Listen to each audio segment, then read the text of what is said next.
नमस्कार। स्वागत है आपका न्यूज़ लॉन्चर पर। मैं हूं अशोक वानखड़े। लेकर आया हूं आपका अपना कार्यक्रम द एक्स-रे। केंद्र में राज्य मंत्री और बंगाल के प्रदेशाध्यक्ष भाजपा के सुकांत मुजुमदार ने बुधवार को प्रधानमंत्री नरेंद्र मोदी से मुलाकात कर एक प्रस्ताव उनके सामने रखा, पेश किया। और प्रस्ताव यह है कि बंगाल के उत्तरी जिले जो हैं 8, उन्हें अलग करके उसे सीधा नॉर्थ ईस्ट काउंसिल का सदस्य बनाने का प्रयास। खबर थी, लेकिन जब मैं एक्सरे से देखता हूं तो मुझे अतीत में जाना पड़ता है।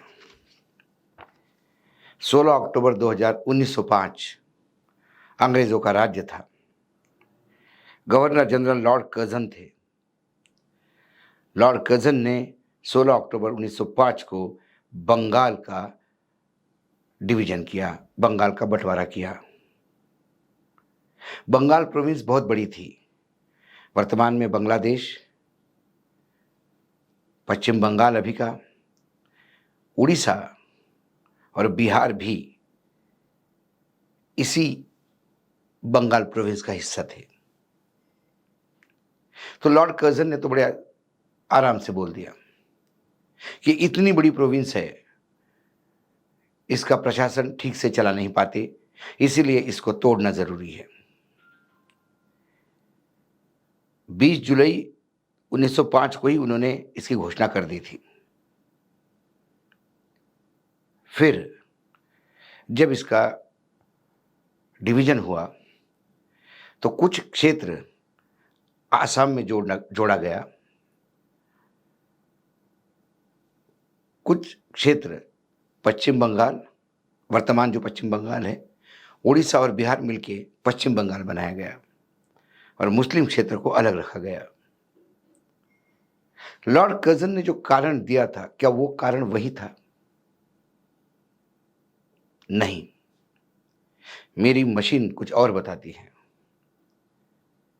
आजादी का आंदोलन का समय था। पश्चिम बंगाल राष्ट्रीय चेतना और देशभक्ति का उगम स्थान था, एक न्यूक्लियस था। बड़ी बड़ी क्रांति की योजनाएं वहीं बनती थी। अंग्रेज इससे परेशान थे। उनको बंगाल तोड़कर नेस्तनाबूद करना था। उनको प्रशासकीय कारण भले दिए होंगे, लेकिन उन्हें लगा कि यदि हम बंगाल ऐसा तोड़ देते हैं तो ये जो केंद्र बिंदु है देशभक्ति और राष्ट्रीय चेतना का, ये खत्म होगा। लेकिन फिर उस घोषणा के बाद भयावह, मतलब जुलाई में ही ये जब तय हो गया था करना है, तो उसके बाद बंगाल में एक आंदोलन शुरू हुआ और 7 अगस्त 1905 को टाउन हॉल में, तत्कालीन कलकत्ता, अभी वर्तमान में कोलकाता कहें, वहां पर एक बहुत बड़ी रैली का आयोजन किया। श्यामा प्रसाद मुखर्जी भी उस बंगाल के विभाजन के विरोध में खड़े हो गए। परदेसी चीजों का, खासकर इंग्लैंड से आयातित चीजों का, कपड़ों का, विलायती कपड़ों का, विलायती चीजों की होली जलाई गई।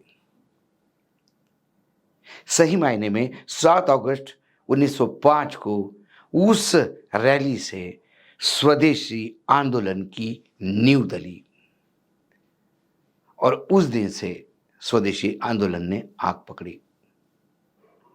विलायती चीजों का बहिष्कार वहीं से शुरू हुआ। तो 16 अक्टूबर 1905 को जो लॉर्ड कर्जन ने घोषणा की, उसके मायने तो मैंने आपको दिखाए। अब उसी कैनवास पे मैं आपको लेके चलता हूं वर्तमान में 2024 में। सुकांत मुजुमदार ने ऐसा क्यों किया? ये जो 8 जिले हैं उत्तरी बंगाल के, कुछ बिहार, जलपाईगुड़ी, दार्जिलिंग, अलीपुरद्वार, इन जिलों का वैसा भी नॉर्थ ईस्ट के साथ थोड़ा मेल जोल है, कल्चर एक जैसी लगती है। लेकिन ये कारण कतई नहीं। कारण यह है कि बीजेपी लगातार राज्य पे प्रेशर बढ़ा रही है कि उत्तरी बंगाल पर ममता प्रकोप ढा रही है। उत्तरी बंगाल में विकास नहीं हो रहा है। जो पैसा केंद्र भेजता है वो भी पूरा खर्चा नहीं होता। यदि उत्तरी बंगाल का विकास करना हो तो आपको एक अलग उसको करना होगा इस बंगाल से, और यदि उसको नॉर्थ ईस्ट काउंसिल से जोड़ा जाता है तो फिर 100% पैसा वहां खर्चा होगा। ये भी मुखौटा है। ओरिजिनल कहानी यह है कि इन 8 जिलों में भाजपा की पकड़ है।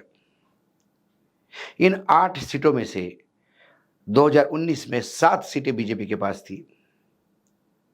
इस बार जब बीजेपी बुरी तरह से सबदुर हारी, तब भी 2024 में 8 में से 6 सीटें वापस बीजेपी के पास आई।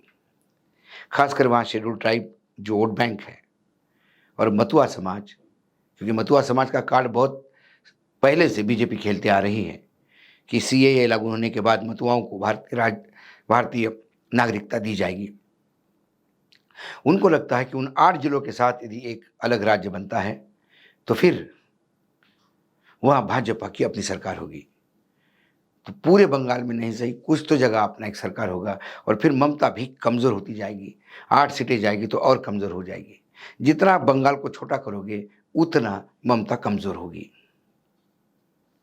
ये ममता को कमजोर करने का प्लान है।